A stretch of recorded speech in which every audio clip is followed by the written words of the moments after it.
What's going on, guys? Welcome back to my channel and another episode of Weekend Watch, where I break down the top 5 movies at the weekend box office, and I also let you know what is coming to streaming services. So this past weekend, we have good news and bad news for Civil War. The good news is the movie maintained the #1 spot. However, the bad news is it only brought in $11.1 million. Actually, the entire bad news is that the box office for this past weekend just was not very strong. And I feel like this is occurring throughout the entire month of April because the movies that we're getting, honestly, even though I really enjoyed Civil War, I went and saw Abigail, love that movie as well, but the movies that we're getting in April just are not that strong. And we're not ending April very strong either, because when I let you know what movies are coming out for the box office on Friday, it's a whimper. There's nothing huge, nothing big, no blockbusters, because we literally have blockbuster movie season right around the corner, because starting at the beginning of May, that is officially the kickoff of the summer movie blockbuster season. And so we're kind of having these movies right now that just really aren't performing very well. They're kind of like the leftovers from like January and February, where we couldn't fit those movies in. They moved it to April. So I'm convinced that once we hit May, June, July, summer movie season, especially with Deadpool and Wolverine coming up, the box office is going to flourish again. But until that time comes, we're going to have these very low numbers. However, the top 4 movies, as you're going to see when I start going through them, they're all around the same amount, 9, 10, $11 million, which is actually a positive side, because that means people want to go and see different movies, and it's not just everyone going to see one movie making a huge amount of money and then every other film only making a couple of $1 million. So that's actually positive, that people do want to go and see different kinds of films, but we're not having those huge blockbusters, so we're not having heavy foot traffic at the movie theater, unfortunately, in the month of April. But what are you going to do? April is April. It's not a big box office movie month, I guess, because everyone is waiting for the month of May, when we kick it off with The Fall Guy. So that's my thoughts about it. If you have different thoughts, please comment down below and let me know your opinions as to why you think these numbers are just so low. So Civil War maintains #1 with $11.1 million. Now let's move on to the rest of the top 5.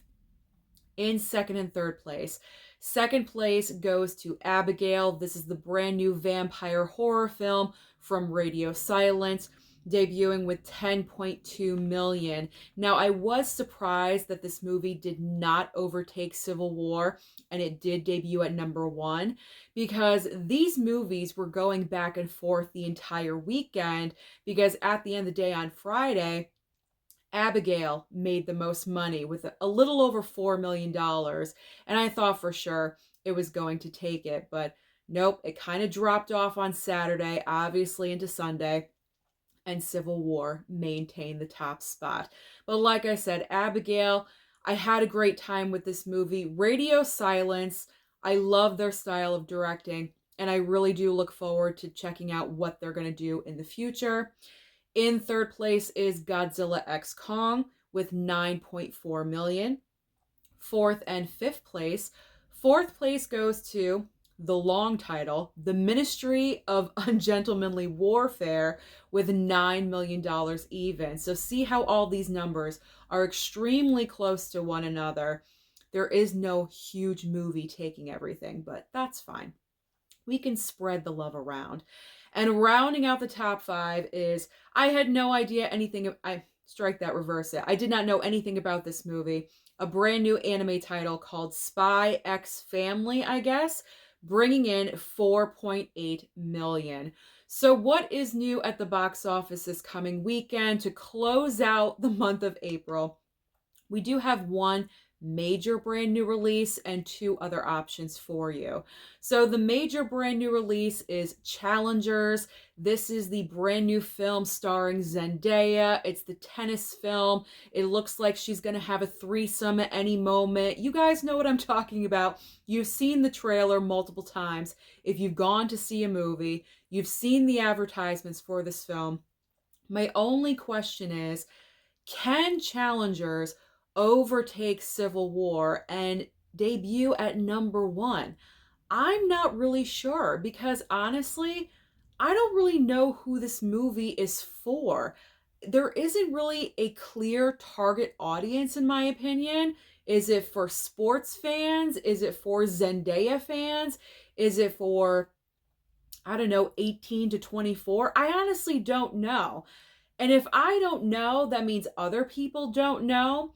So does that mean that it's going to cancel each other out and maybe no one is going to go and see this movie because they're just going to go and see other films instead? I'm not really sure. Who is this movie for? Who is the target audience? Who do you think the target audience is for Challengers? Comment down below and let me know your thoughts about that as well. But I'm not really sure that this film is going to debut at number one. I really do believe that Civil War is still going to maintain that number one for 3 weekends in a row, which is fantastic for A24, not so good for Zendaya. So we will see, though. I could be wrong. Maybe massive amounts of Zendaya fans are going to rush the movie theaters all next weekend, and I'm wrong. Who knows? Maybe it could open huge, but I'm kind of unsure about it. I gotta be honest, but I have no stake in the game, so I don't need to get so serious. But the other two options out there for you this weekend, we have Boy Kills World. I've actually heard really great things about this movie, so if you are kind of jonesing for an action film, you may want to go and see Boy Kills World. And we also have a film called Unsung Hero. I have not heard anything about this movie. The only reason I included it in today's video is because I saw it randomly on my AMC app for that date and I stuck it in there. So I have no idea what this movie is about. I can't really talk about it. So if you're interested, then this Friday is the day for you. But now let's talk about streaming, because as I always say, there's always options on streaming for you, and we do have many options this coming week. Pretty much every streaming service except for Max has a brand new item for you. So we are starting off, of course, with Netflix. Now, my gold star recommendation for the week is coming from Netflix, and surprisingly, it's Anyone But You. We also have Miller's Girl starring Jenna Ortega debuting on the streaming service as well. But I'm choosing Anyone But You because, as you guys know, I am not huge into romance or rom-com films. Yes, I will watch them. I will give them a chance, but they're not my go-to. But I will say, I did pick up Anyone But You on physical media, and when I watched it, I had a really great time with it. It surprised me, and it was mainly because of Sydney Sweeney and Glenn Powell. I thought their chemistry was really nice together. They had a great dynamic. They just brought something a little bit different. It did kind of follow the same romantic comedy formula, but it was different enough, I guess. And I enjoyed it. So if I enjoyed it, I think you guys will enjoy it as well. So that's why Anyone But You is my gold star recommendation for this week. Now let's move on to Hulu. Hulu has a brand new docu-series called Thank You, Good Night, the John Bon Jovi story. So if you grew up in the 80s and you love John Bon Jovi, then this is for you. Absolutely. I may want to watch it. I'm not sure. I did grow up listening to John Bon Jovi. Anyone in the 80s and early 90s. We all did. So I may want to check this one out, depending on how much time I have. So that's a possibility. Now, Disney Plus has a brand new, I'm assuming, nature documentary called Tigers. They look gorgeous and beautiful, so you may want to check that one out. Amazon Prime is giving us something scary with Them, the Scare. The poster is kind of freaking me out, so you may want to check that one out. If you're jonesing for some more horror in your life, then check out Them, the Scare. Now, Peacock is bringing Megan back onto the streaming service because Megan, after its box office debut, when the time came, it landed on Peacock. They took Megan off the streaming service and now they're putting it back on.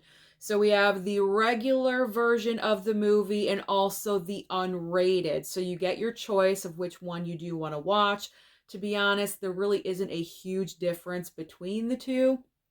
But if you're going to watch it, I mean, watch the unrated one. So if you missed out on the physical, you didn't pick it up, you haven't even seen the movie yet, then if you have Peacock, I know what you're doing this weekend. You're watching Megan. All right, over on Paramount Plus, we have the brand new series Knuckles. This is in the Sonic universe, and I believe this is a 6-episode series. So this is kind of nice that Paramount Plus is giving Sonic fans something to hold us over until the brand new film comes out. I think next Christmas? Is it next Christmas? Something like that. I think it's next year. So we do have a little something to hold us over until next year when we do get the brand new movie. So that's nice. And finally, over on Apple TV Plus, we have The Big Door Prize Season 2.